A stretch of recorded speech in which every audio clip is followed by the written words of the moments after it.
Power grid collapses. Transmission Company of Nigeria blames distribution company. Southeast orders reject establishment of Ug8 Settlements by federal government.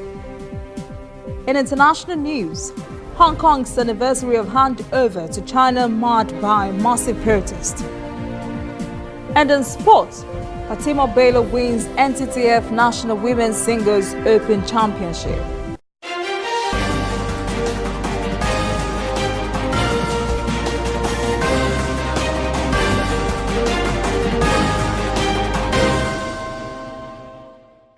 This is ANN News. I am Olajumoke Olatunji.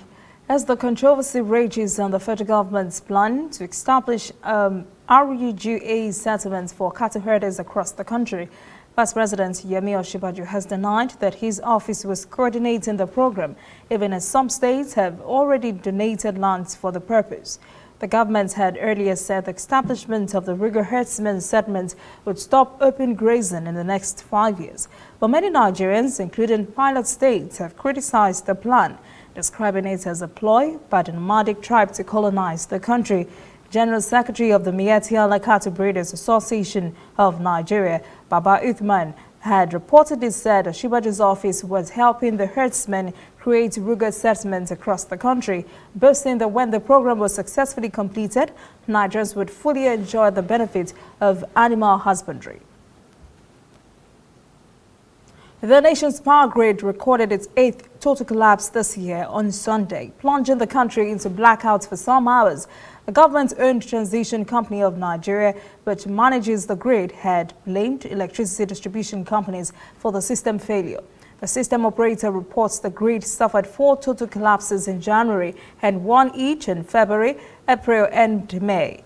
Enugu Electricity Distribution Company had announced on its Twitter handle on Sunday afternoon the failure was created and caused by a fire outbreak on a Benin transmission line reactor. Another DISCO, Kaduna Electricity Distribution, also informed its customers about the system failure from the national grid.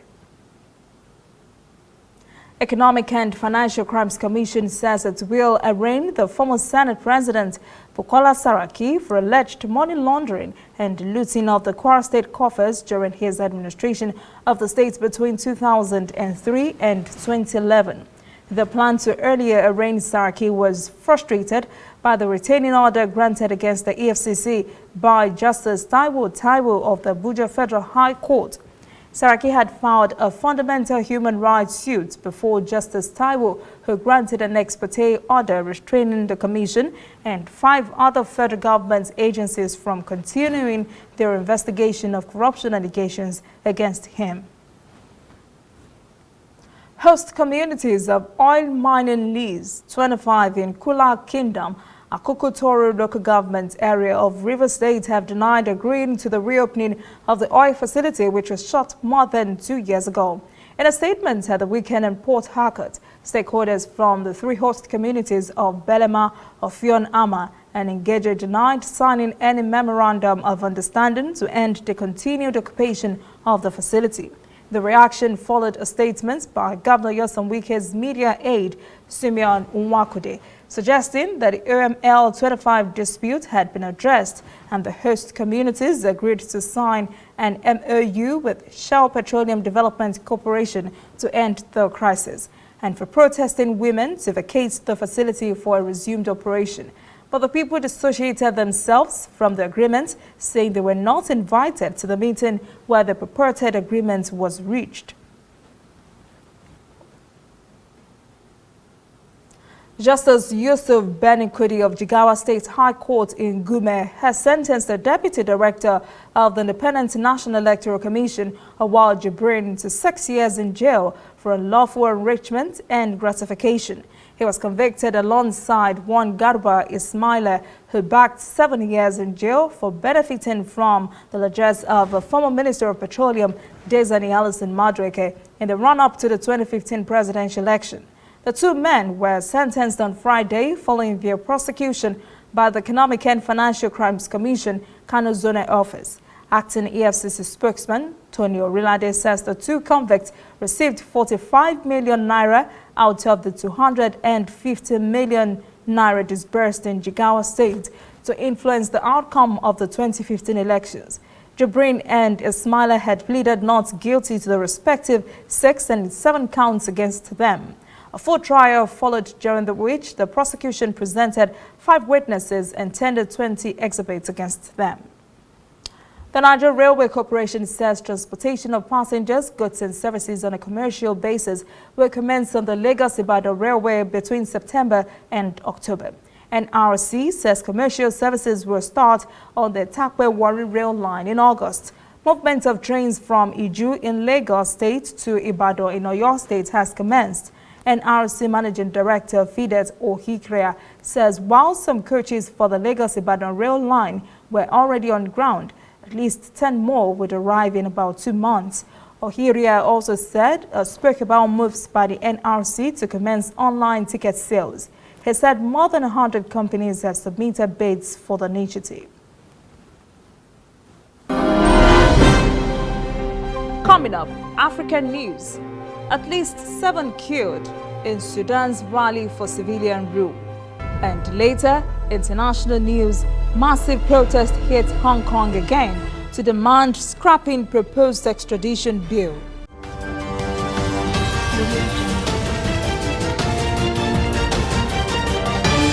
You are watching ANN.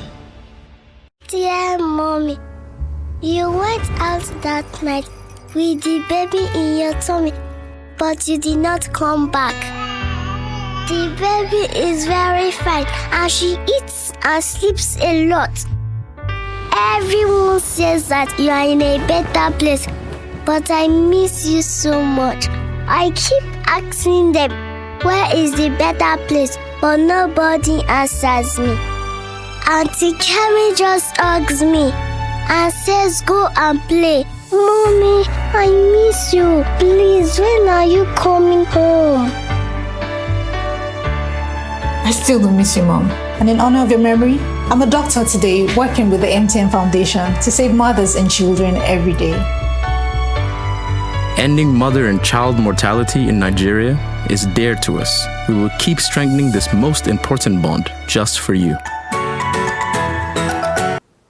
Welcome back. This is ANN News. In African stories, a Sudanese doctors group says at least 7 persons have been killed and several seriously wounded in a day of demonstrations against continued military rule in the Sudan. Tens of thousands of protesters rallied across the country on Sunday, calling for a civilian government nearly 3 months after the army forced out the long-ruling autocrat Omar al-Bashir. Marchers demand the generals who took over power from al-Bashir make way for civilians. Sudan's Sunday's protests were the first since early June, when security forces violently broke up a protest camp in Khartoum.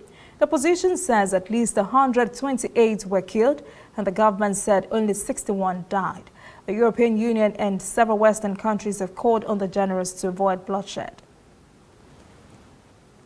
Chief Police Commissioner in Ethiopia's northern Amhara region state, Habere Adamu, says a team has been formed to thoroughly investigate and apprehend any remaining suspects in the failed coup attempt.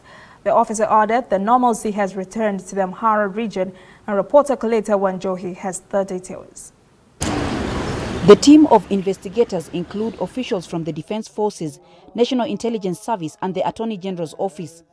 Dozens of arrests have been made in Addis Ababa in connection with the murder of the Chief of Military Staff, Sierra Mekonnen. A corporal, Masafint Tagabu Mekonnen, that's his name, has been apprehended, and an additional 42 individuals, so together with him, 43 individuals have also been apprehended with various weaponry and planning documents.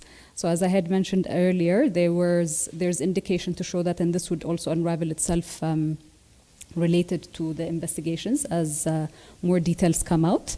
But there was a larger attempt, which also included other levels of leadership as well. So these planning documents somehow also indicated that. In the Amhara region where the coup attempt happened, 212 people have so far been arrested.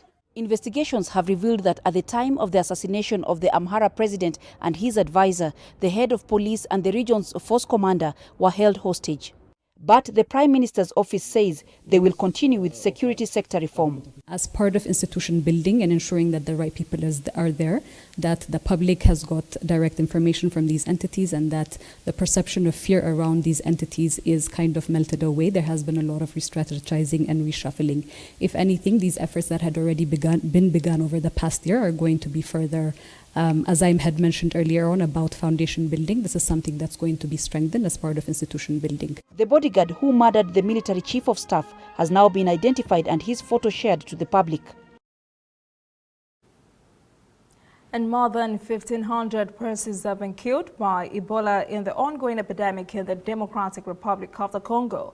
This is the nation's 10th such outbreak. Healthcare workers have been using a highly effective vaccine produced by Merck & Co. to vaccinate those who have had contact with infected persons, but the vaccine supply is limited. Experts have met in Kinshasa to debate whether and how to deploy a second vaccine. And Christo Kamringa has the details.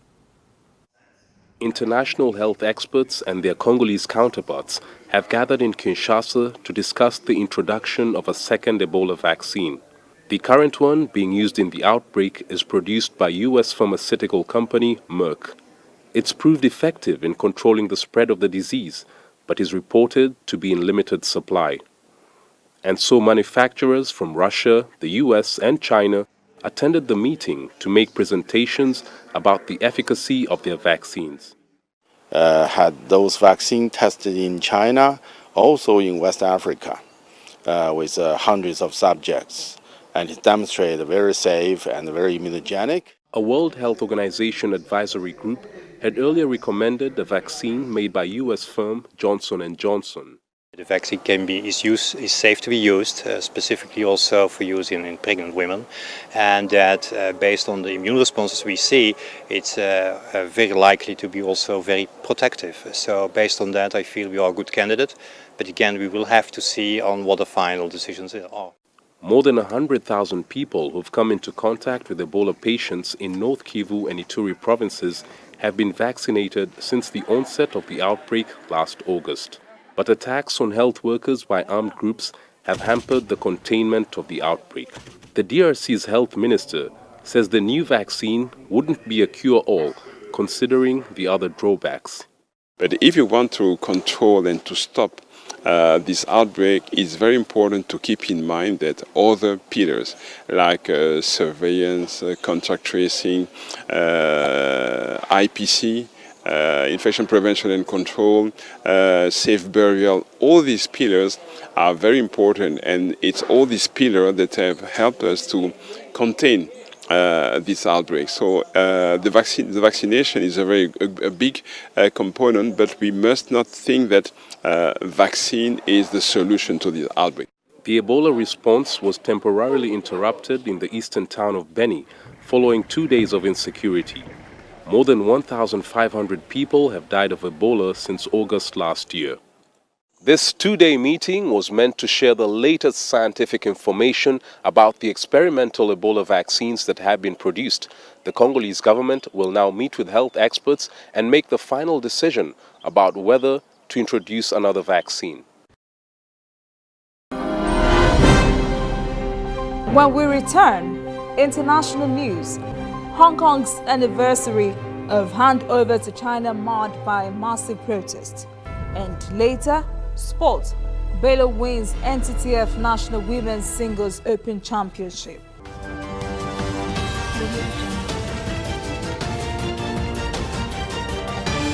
You are watching ANN. Welcome back. This is ANN News. Now to international stories.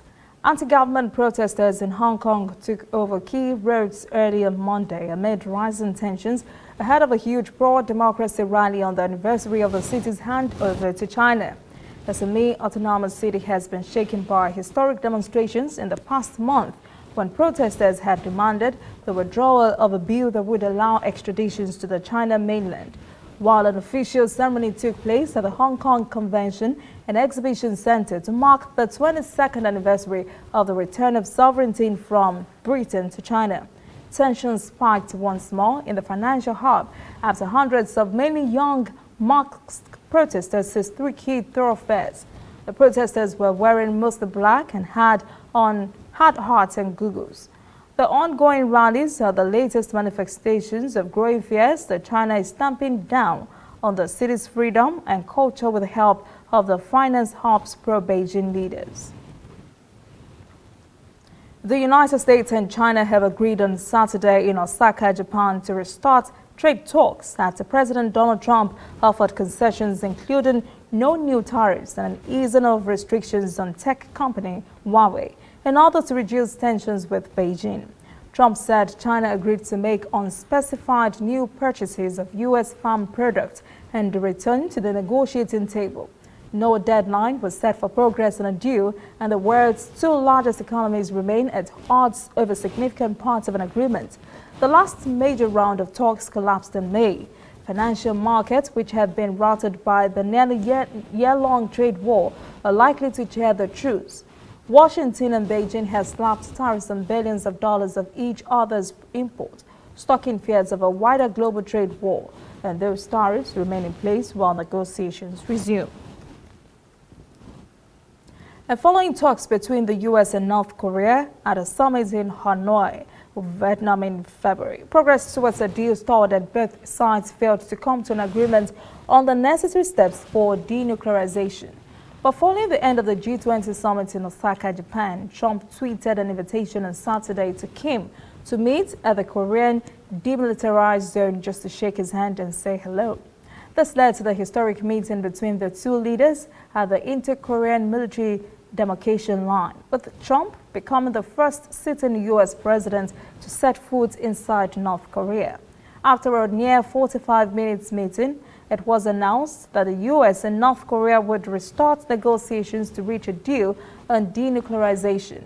Sun-Young Lee, a professor of Korea studies at the Fletcher School at Tufts University, says while he was surprised that Kim accepted the last-minute Trump invitation, he believes it will benefit the North Korean leader. I was a bit surprised he agreed, but I think he made the right call because whereas there has been some friction and even short-range missile tests since the Hanoi summit in February, Kim now comes across with his beaming smiles as a more responsible steward of his nuclear weapons, a reasonable guy with whom the U.S. can do business. So that's in his favor. And from this point on, I expect Kim will make more overtures. On denuclearization and sanctions relief, Lee said President Trump may decide to relax sanctions in a move that the DPRK has long sought in negotiations. Blazes continued into Saturday in central and northeastern Spain. The regional government in Catalonia said firefighters had contained one fire but were struggling to deal with a smaller one. 700 soldiers and firefighters fought 4 fires in central Spain and the northeastern region of Catalonia as Europe's heat wave continued into the weekend. Filio Contrafori has more on the story. It's been dubbed El Infierno. That's hell in Spanish. As hot air from Africa travels north, Spain is sweltering under suffocating temperatures. In some parts of the country, they are expected to reach 45 degrees Celsius. Even nighttime will bring little relief. Spain's state weather agency is warning of so-called tropical nights. The most annoying thing is not being able to rest. Nights when you can't sleep well, you wake up and you feel hot, and for the oldest people and for people who are sick, it's even more difficult.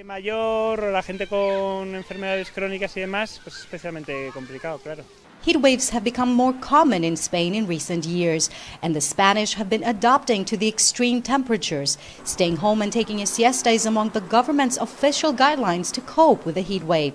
Tourists visiting Spain are braving the heat with water, yet experts warn if they're not used to extreme heat, they can be very vulnerable. It's almost 5 p.m. and the temperature is 39 degrees Celsius. That's over 100 Fahrenheit. And it will rise further as temperatures here in Madrid don't peak until early evening.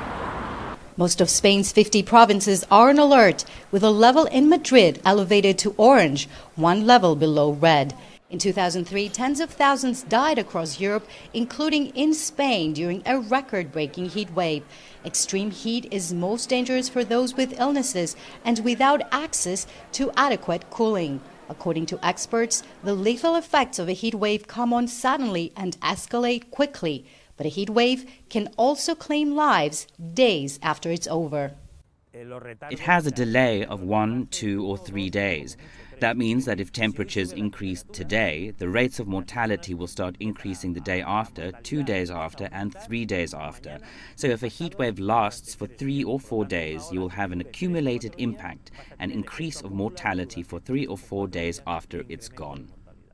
Meanwhile, hundreds of firefighters are battling a massive wildfire in Spain's Catalonia region. Officials believe the fire started when farm manure self-ignited due to the extreme heat. It's one of the worst in Catalonia in 20 years. Heat waves, experts warn, are becoming more frequent, intense, and long-lasting due to climate change, and Europeans must find ways to adapt. Up next, sport.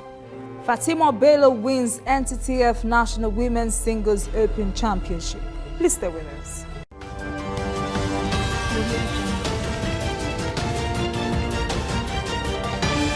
You are watching ANN. We are on the road every day, canvassing throughout Africa for news you really need. We follow the story everywhere, from every corner of Nigeria to the wide African expanse. We bring you what's making headlines. We connect you with news you can use. ANN, African News Network, in a truly African spirit. Welcome back. This is ANN News and Sport. Former D Tigers captain Olumide Oyedeji has slammed the Nigerian Basketball Federation and the men's team coaches for being technically backward after releasing a 44-man provisional list ahead of the 2019 FIBA World Cup in China with just 2 months to the competition. Head coach Alex Iwara released a list of 44 players on Thursday for the preparatory period heading to the World Cup in China in August. This Sunday has been set aside by the Federation for the opening of the camp in the USA. There will be friendly games in late July. A game between ex-NBA and Euro All-Stars will end the first phase of the team's camping. Fatima Bello has defeated Tosin Oribamishe in 4 straight sets, 11-7, 11-6, 11-8, 11-4, to win the maiden Nigeria Table Tennis Federation National Women's Singles Open Championship concluded in Lagos on Sunday. The tournament was to rate female players and select teams for major competitions. It was sponsored by NTTF President Ishako Tikan. That is ANN News this evening. Thank you for joining us. For details on these and other breaking stories, visit our website, annafrica.news. Conversation continues on our social media platforms, Twitter, Instagram, and Facebook at ANN Africa TV. I am Olajumoke Olatunji. Have a pleasant evening.